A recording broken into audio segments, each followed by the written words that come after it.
হাদি রাহমাতুল্লাহ আলাইহি, এই ইমানদার যুবক, 33 বছরের যুবক, সে বারবার বলছে আমি শহীদের মৃত্যু চাই, আমি প্রথম কাতারে সর্বপ্রথম গুলিবিদ্ধ হতে চাই।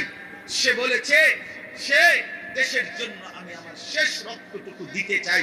এই যুবক ইমানদার ছিল, 5 ওয়াক্ত নামাজ পড়তো প্রতিদিন। খোদার কসম, সে ফজরের নামাজ জামাতে পড়তো। তার বাবা আলেম ছিলেন, সে নিজে হাফেজে কোরআন ছিল। ফজরের নামাজের জন্য ক্যাম্পেইন করত, বন্ধুদেরকে উঠাইতো। ফজরের নামাজ সহ 5 ওয়াক্ত নামাজ জামাতে পড়তো। যেদিন গুলিবিদ্ধ হয়েছে সেদিন সে জুমার নামাজ পড়েই এই প্রথম ঘর থেকে মসজিদ থেকে ফিরছিল।